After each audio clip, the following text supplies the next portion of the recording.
So today I am actually interviewing Sandra Coyle. Sandra Coyle is at the moment based actually in Africa. You're over there, aren't you? And you're the founder of Coyle Communications, and you've got 30 years experience in global comms with profit and non-profits, right? So welcome. Thank you so much. Good to see you, Nat. I'm very happy to be here today. Looking forward to sharing some of my knowledge with your audiences who I'm sure are being impacted by our new world that we're suddenly in. So Yeah. looking forward to the conversation. Super. Me too. I learned a lot from our last interview about a year ago. And, today we're going to talk about how to lead in times of crisis. And we're going to cover 3 points. How to choose a leader and a crisis team who's able and prepared to lead is the first one. So how do we do that? Well, it's interesting because I often see, just watching leaders around the world, including heads of state, but also corporate leaders, manage this current crisis. And when I look at it, I think back to my similar type of crisis, not as extreme as what we're in now, from 2011 with a hacker campaign against the organization I was working for. What we actually did is we did not choose our CEO to be the spokesperson or the leader of the crisis team itself. We looked for somebody who had that calm authority that one needs in these times of crisis, who was a director level, and she was put in charge of chairing a global crisis response within 24 hours. Choosing a what we say a small team, but it might have actually at the time been too large. 5 people who were in charge of the most important areas of the organization: the CFO, the CIO, communications, myself, etc. So I would encourage folks to really look at their teams, their leadership, and say, okay, is there someone here who's always calm or always good in a crisis that would make a great spokesperson for us? It does not have to be your lead person, and oftentimes it removes any potential brand damage from that individual or the organization, because they're trying to run the company at the same time or run the government at the same time. There could be a secondary who can be there, be communicating as much as possible, and be the face of the organization while that leader handles the minute-by-minute crises that are occurring inside and outside. Right. So with this security breach, yeah. Mm-hmm. What did you actually do? What was the process that you followed? It's a great question. It was a while ago. It was the anonymous hacking team back in 2011. If everyone remembers, Sony had been attacked, and the way they were doing it was through YouTube videos announcing that they would go after your company. Wow. But usually by the time you saw the YouTube video, it was already happening. They'd already gotten behind your wall, so to speak. Yeah. Usually through friending on LinkedIn to see who all the directors were at your company. So one morning, being in charge of communications for the Americas region, I came in, I looked at our news alert from Google, and luckily I had chosen videos as well. And there it was. And I played it. And we were in an open plan setting with over 100 people. And there was anonymous saying they were coming after my organization. Wow. And, we're all taught to be calm in crises. I remember I stood up and I looked at the wall in front of me and I said, okay, deep breath, let's go get the director. And I talked to him and 2 directors. Within about 30 minutes to an hour, we had formed the beginnings of a crisis team, and we alerted all the ICT directors around the world. So it was a major global company in 140 countries. So we had headquarters in Geneva, but we had offices in Singapore, South America, UK, quite a big office in the UK, and the Netherlands. So at that time, we decided, because of our very dispersed offices, we actually contacted law enforcement in each of those countries, including Interpol. So I think within that afternoon, we were sitting down with the FBI in Washington, talking about what was happening. So they actually looked at our logs and helped us through it, all the authorities. But in the meantime, we had all these schools around the world and parents and children whose records were about to be exposed. So like any good organization, we had a crisis communications plan. We drilled. We loved the drills. We drilled twice a year, many years. Mm-hmm. We thought we were all set.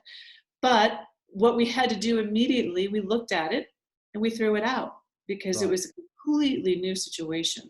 Right. And we had to be prepared for all of our cyber to be taken over, and our social to be taken over, and our website to be taken over. Wow. Because they had gotten in. We were mostly shocked because it is an education organization that was helping, we thought, with a mission driven, and to our knowledge and to the authorities' knowledge, we were the first nonprofit that was targeted. Right. It was before Sony was about 4 weeks before us. Right. So we very quickly just put together a crisis plan and a crisis team of 5 that operated 48 hours, had all authority to spend whatever is needed and to hire whoever is needed during that time period to prevent the attack. And we actually did that. And we managed to stop an attack that started halfway through. So we were lucky. It didn't go to the extremes we thought, but it made you think outside of a box into a world you'd never experienced before, which is what we have now. So having a leader who was dedicated to it, was not the CEO, and that we had the directors who were able to make decisions. The only thing, and one of the recommendations I have is watch and monitor the behavior of your team. Because human nature is to form groups, 2 people, maybe 3 people, and we were working across time zones. So even though we had a chair and an authority, we might wake up in Washington the next day, and then the folks in Singapore had made decisions that went against the group's decisions. So it's still difficult to manage. So I really recommend, don't go beyond 5. I'd really recommend 4. If you can keep it small, because you have to stay unified.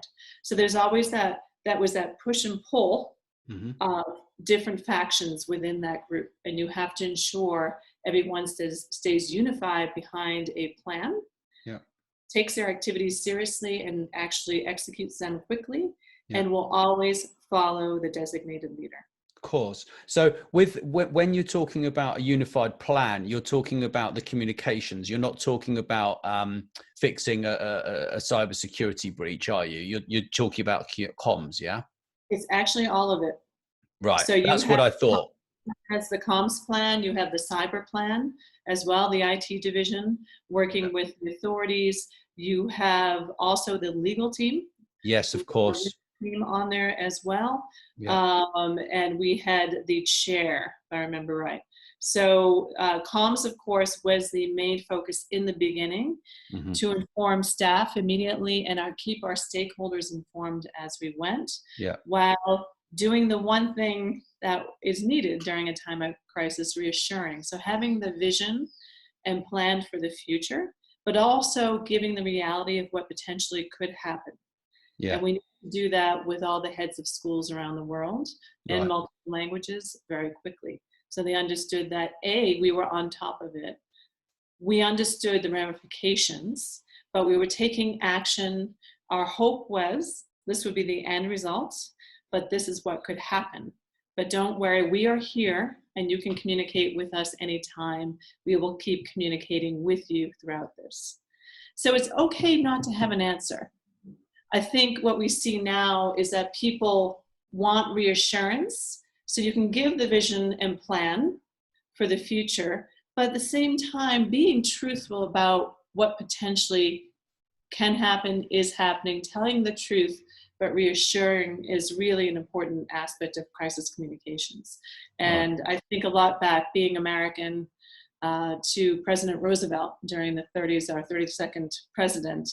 Gosh, think of a hard 10 years or so that he had. He had 4 terms, and he came in in a tough situation during the Depression and after the crash But he was able to do that so well, to give a vision continually and a plan continually, having fireside chats that my dad, who's 89, still remembers fondly as that person who could just tell us what was happening, but also reassure us and bring us together.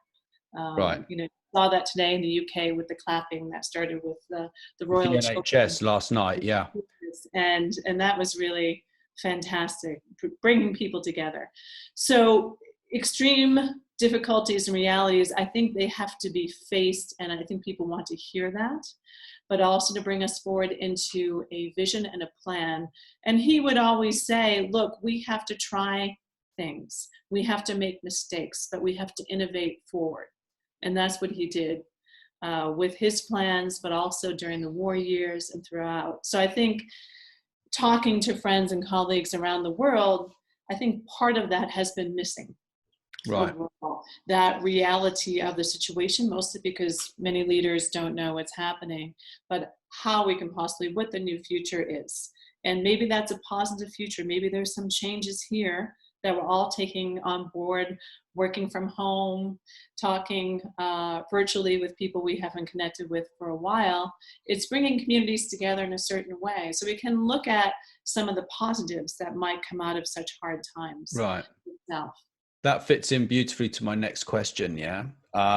So how to provide a vision, hope, and a plan while being truthful on the harsh realities. Mm-hmm. You kind of covered a little bit about that. I mean, you know, what's quite amazing is what you were saying, certainly about the UK. I mean, we've started to embrace more technologies. We've started purchasing technologies from, I believe, the US, from Silicon Valley, which will monitor the beds in the hospitals, so that when they are empty, we know exactly that that's empty. You know, we've started doing obviously Zoom calls with or whatever, video calls with patients. I think a lot more data analysis is gonna result with this. So, you know, that's obviously part of the vision, and the hope is a difficult one. Hope is difficult, but it has to be there. It's critical that and it's okay to say, maybe I don't know. It's always okay to say, I don't know, like the rest of you, I don't know. This is a new world. But this is my hope as the leader of this country, the leader of this organization, leader of a civic organization as well. So it's looking at who you are, the basis of the brand, the country brand or the company brand, and how you can change and develop from this point in time, given what's happening. I'll just take an example from now. I'm in Africa, like you said.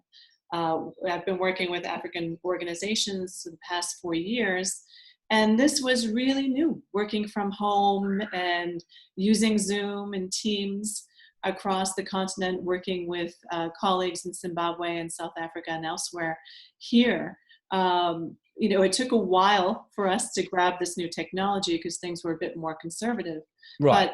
But Africa, if any place, now is the new wave for technology. So the young people on this continent really are well positioned to take this forward and become a new way of working that I think maybe all of us had talked about, and maybe we would use WhatsApp with our friends and family, and videoing. I know in the States, FaceTime.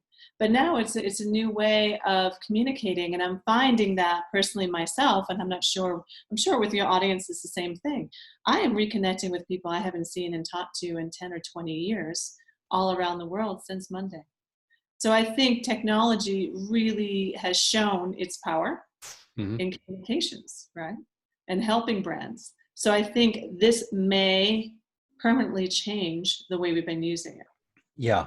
I mean, I've been thinking, we talked a little bit before we got onto this call about what I think will come from this. I think that a lot of people will learn new skills, people who are very worried that their jobs are going.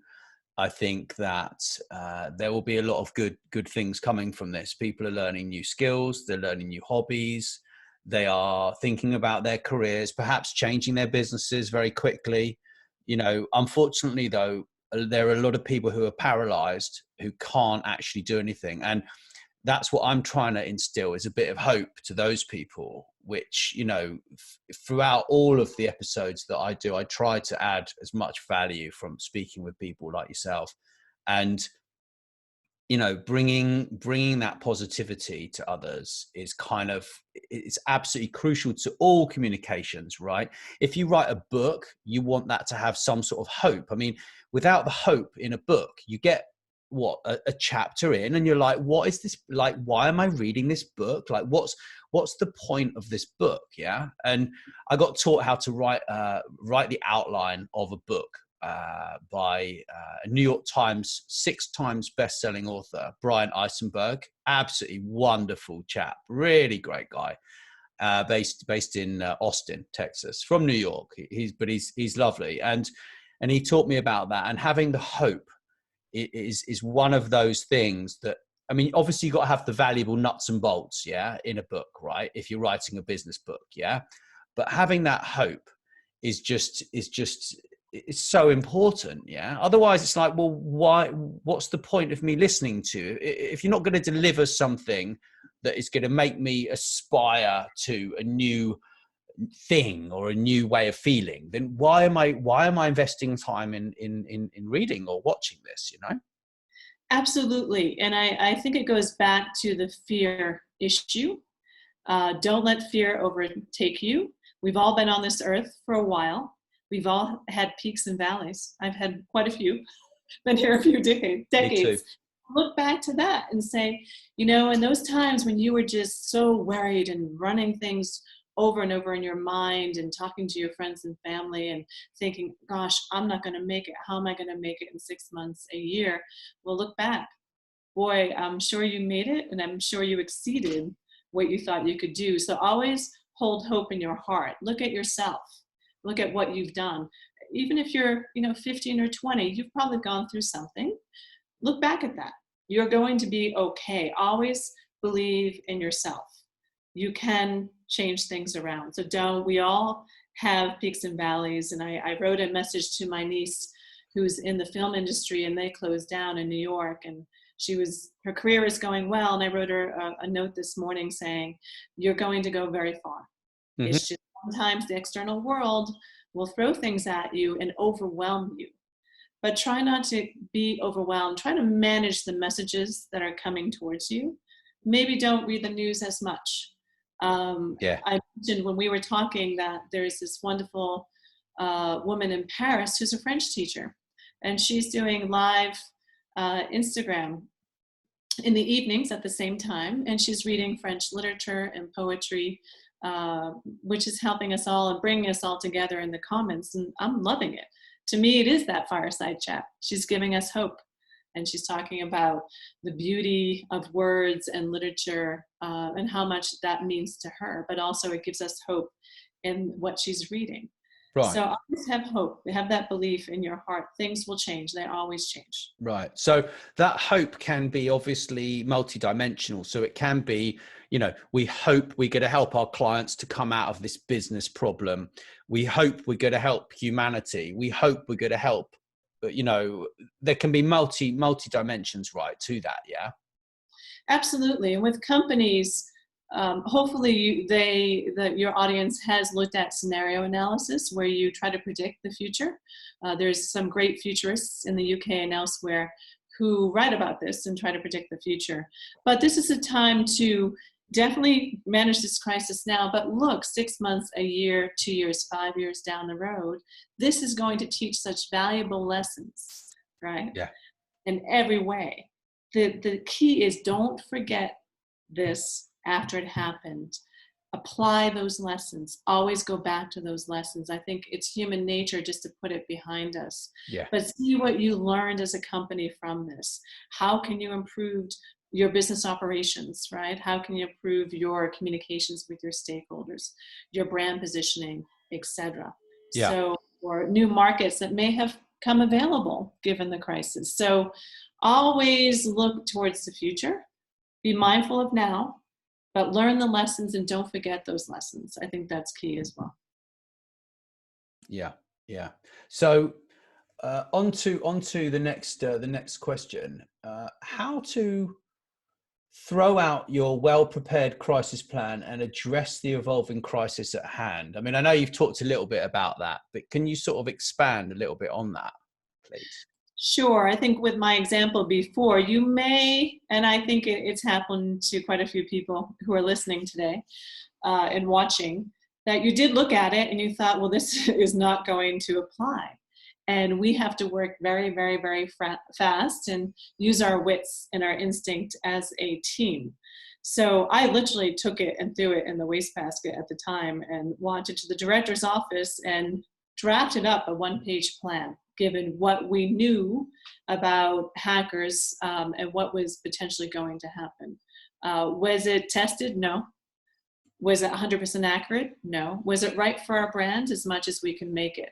So don't be afraid to do that, because I think as communications professionals, we get very, wrapped up in our planning, right? Yeah. We have a strategic plan, which matches to the company's strategic plan and KPIs, and we have that crisis plan that we've worked with either internally or with agencies, and we drilled, and that's the Bible.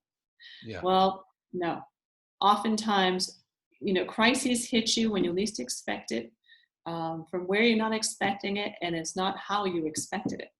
So it's the known knowns, the known unknowns. I think I learned that in graduate school, but it will hit you.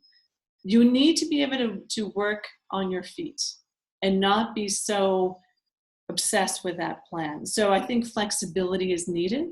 Yeah. You need your confidence as a communicator to voice that to your leadership, and also legal team, which may be involved at the same time, and to stand your ground and state your case as to why we need to go in a new direction.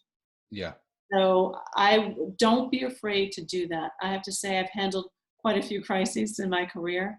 Seldom did we actually use the written plan. Right. But it's good to have that framework, isn't it, in the first place? Because it gives you a starting point, right?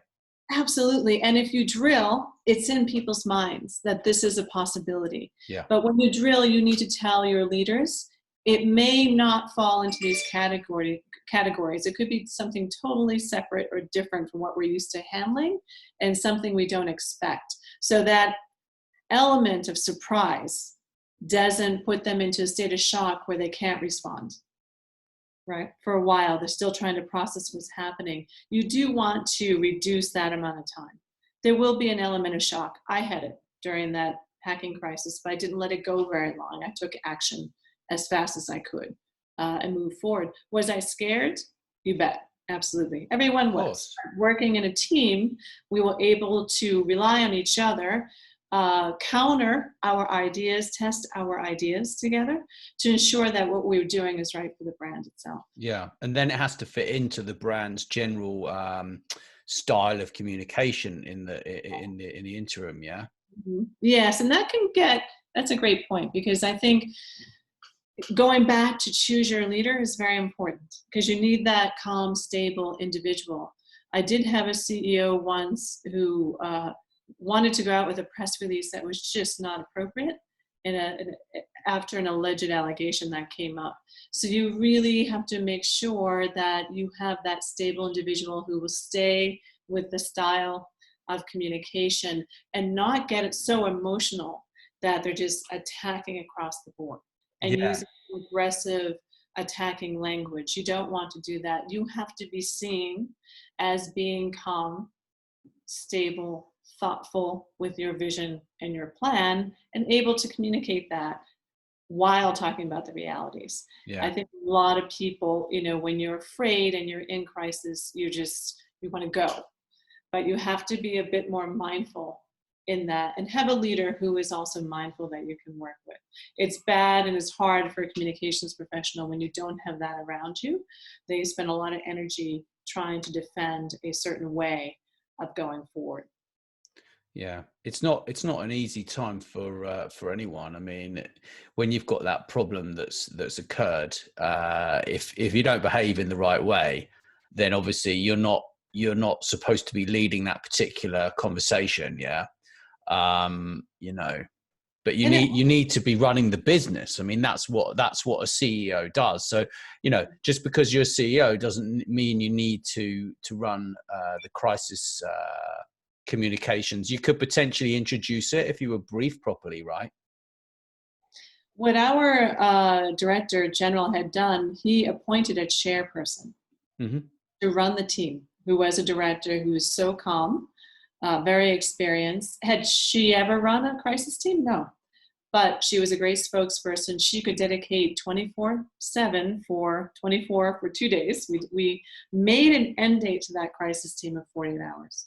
Because that's how long we thought the crisis should last. Your crisis team shouldn't last forever, because you are taking them out of the operations of the organization itself. War rooms, as they're known in government as well. Yeah. So, and if you do have someone who maybe you thought was calm, but the longer the crisis goes, maybe they're not as calm and you're having difficulties with the communication, that can cause further reputational damage down the line, right? That's what you don't want. You don't want to add more damage to a crisis. So you have to it's a hard situation because it's moving fast.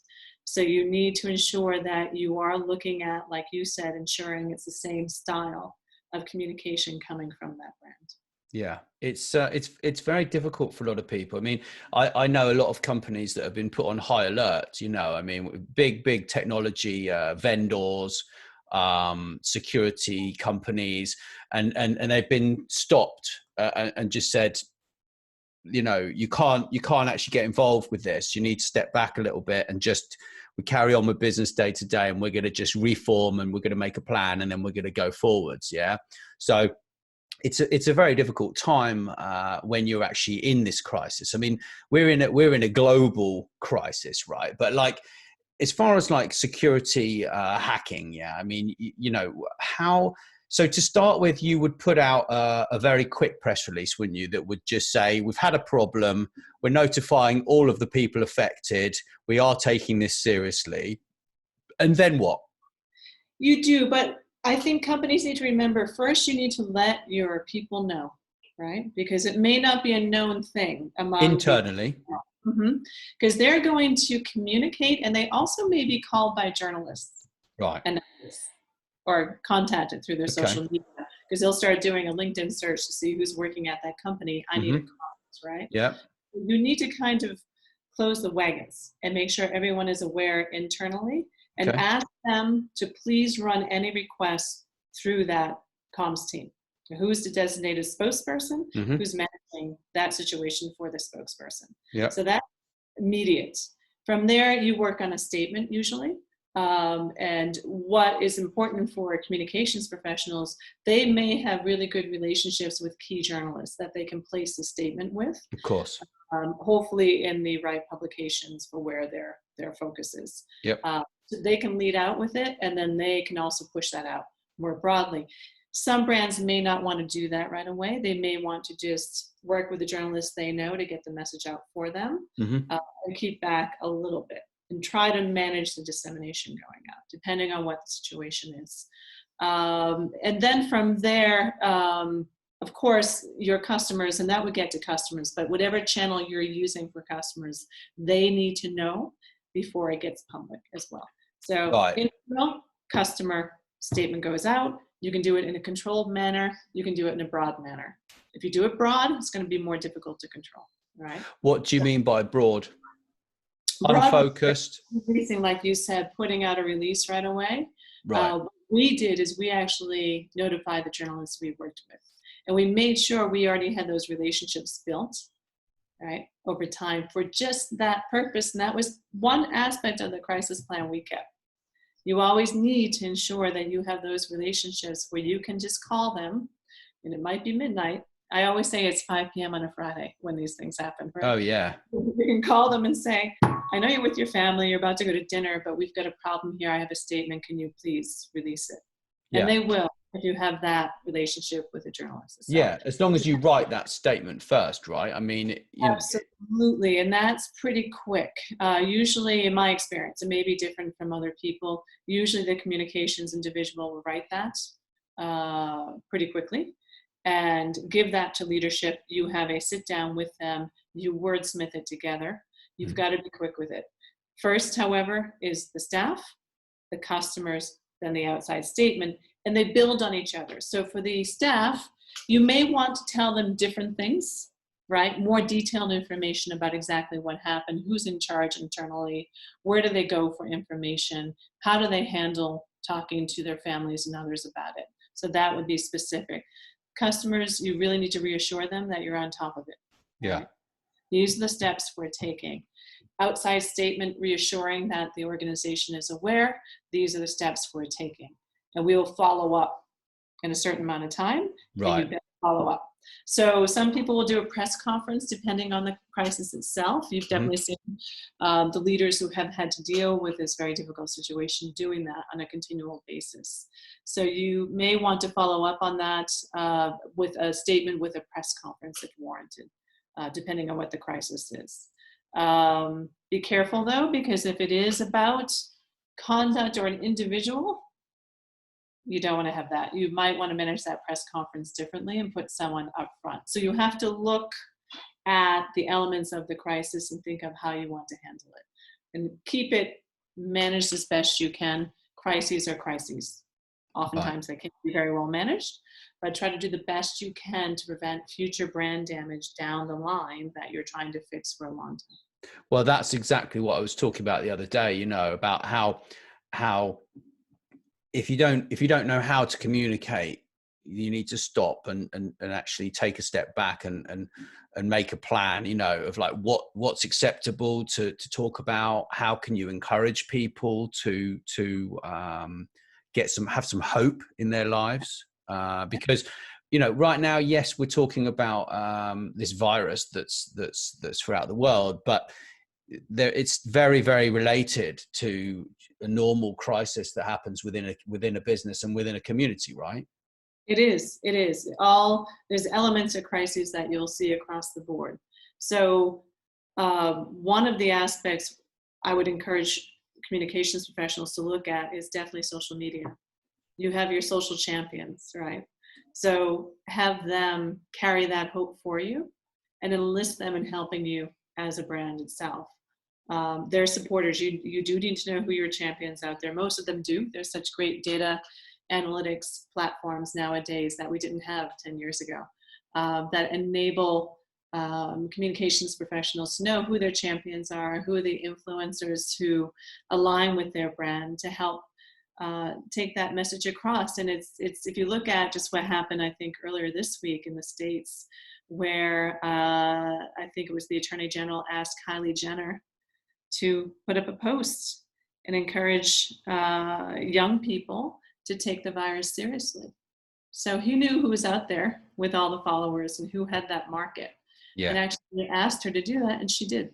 And they did take it seriously. You started to see some behavior change itself. So for brands, it's the same thing. Know those individuals, not just the journalists, but who those champions and influences are to help you carry the message more broadly, right? If you need to do that as well. Yeah, that's very important. I'm actually doing a bit of research into that at the moment, and looking at people and actually who they influence, what demographics they influence, so it's like you can look at a brand and then you can look at who influences that market. You can look at keywords, who influences things within those keywords. And, I'm using one of the best tools out there at the moment, and it's, I love it. It's amazing. I'm not going to say what it is, but if anyone needs any help with that, happy to help. But if you need any help with that, with your Coyle Communications business, we can talk about it, right? Absolutely. I would love it. Of course. From you, yes, absolutely. And, there's so much power there.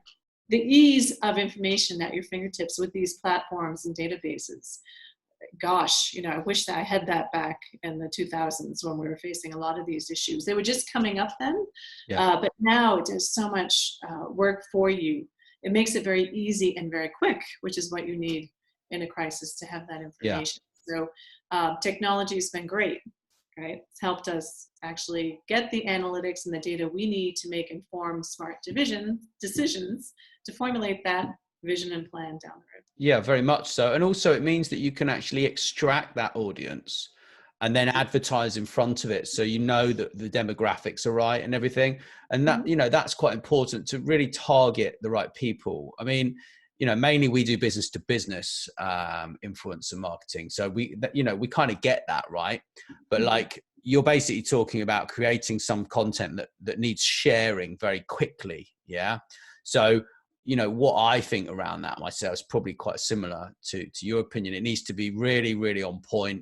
It needs to have a good image, and it needs to have a link to a further piece of content that's written by a good source, because this is another problem, is misinformation. Absolutely. And that's an excellent point. I think just to go back to your first initial point in terms of the analytics and the audiences, that's where Be Prepared comes in. And most communications people have their lists of influencers, Yeah. and champions and journalists, and they need to be able to move on that very quickly. Each day as a communications professional, you're checking that information every morning when you go in. So that's when that can be activated very, very, very quickly. But I think in terms of information, you're absolutely correct. It has to come from what I call the brand voice itself, whoever that known spokesperson is. But if there's also potentially a journalist or somebody else in a profession who has a lot of credibility, they can place an op-ed on your behalf. They can go on television. They can do a podcast or anything Right. like that, talking about the value of your brand and the value of the actions you've taken, while also being critical. They need to be, right? You have made mistakes, but that you can have a collaboration with, so they help you get your message out. And it doesn't need to be, it could be more than one doing that. So you're talking about an industry voice, aren't you? An independent industry voice. So, for example, if you've got a problem that's within the environmental sphere, then you're going to basically know who the most influential people are by running your analytics on social media. And then you're going to analyze who they're talking to, and then how you can influence all the conversations. And then you're going to basically share a piece of content with them, and then they radiate it out, much like what we do with social media as a business. Absolutely. But again, be prepared. You need to develop relationships with these people beforehand, because asking last minute, they're not going to trust you, nor would they do that. Yeah. So you have to build that relationship at top levels. So your CEO needs to get to know these people, or your board chair, or may even know them from working together in the same industry. But you need to be able to have that, hey, can I WhatsApp you conversation. They can work with you depending on the individual. They may want to write it or go through talking points with you, but you need to give them freedom, because you don't want them exactly just repeating the brand voice. People are smart. They're going to notice if it's the brand voice. You want them to actually go out there, and that's hard for leadership to do sometimes, because you're letting go of control. Well, they worry, don't they? They worry that there's going to be some sort of miscommunication or not in their business's style. But it's like, look, you've got independent industry analysts and industry specialists and experts. Yeah. They know how to communicate with the audience, probably in many cases better than your business does, or your organization, if I'm brutally honest. And you need to kind of, I think, actually let them just get on with it, because you've got to remember the most important thing is they have a reputation themselves. So they are not going to put out the wrong information in the wrong tone, because they don't want to hurt their own relationships. And actually, if they do get something wrong, they can turn around and say, well, actually, I made a mistake. This is the real information. And then that actually helps to improve what you're doing as well, which I find very interesting. It is. And really good brands have that spokesperson. And I would encourage professionals, communications professionals, and leadership to look at this model more. I think there's a lot of focus on the brand spokesperson, but corporations tend to use others, right? And I would encourage, particularly nonprofits or international organizations, to really develop your bench, as we say. It's an American term, but make sure you have your spokespeople across industries, across your stakeholder markets, to be able to communicate about your brand from their point of view. It will help you in these situations. Always good too to have more spokespersons available and trained who can take opportunities that come up. broadcast, radio, podcasts, etc., and print. So really don't leave that at the last of the list, and it often is. Bring that up front, because in times like these, it's going to be invaluable to do that. So I strongly encourage looking at who would be willing to, who believes in your brand, big one. You want someone who really believes in your brand and the work that you're doing and the impact that you're making. Because again, that will be picked up if they're not really as connected to you or as believing of the brand. Yeah, I mean, it goes back to, are you being authentic? I mean, that's, everyone. A few years ago, everyone was like, you've got to build your personal brand, and you must be authentic. And it's just like, well, isn't that obvious that if you're communicating something in the wrong way and it's not actually true to who you are, that people are just going to look at you and they're going to know you're fake? I mean, come on. I think now, with what's wonderful about now is people have the communications power. It's shifted from the mid to late 2000s, right? Before brands had the power. So now, and people are very vocal, so they'll tell you when that disconnects, everybody will pick up. But it's amazing, to this day, a lot of leaders don't understand that. There's still a belief that I can sell this, right? No, there has to be truth.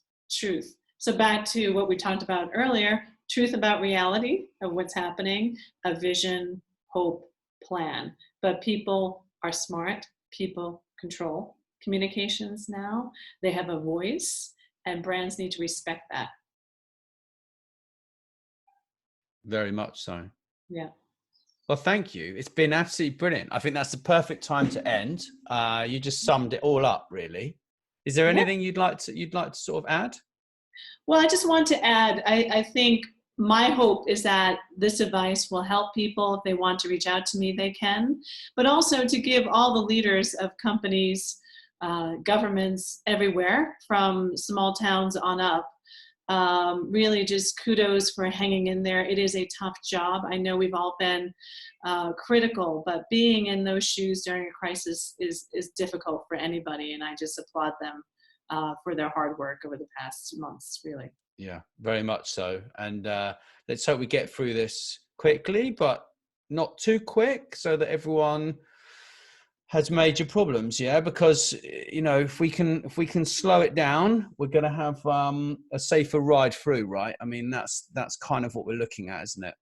Absolutely. And I just want to wish everyone a lot of strength and courage, and keep hope, and look forward to the future while still dealing with the now, but do manage the communications coming to you, news and elsewhere, and enjoy the community that's happening and the connections that are happening around the world, and get strength from that.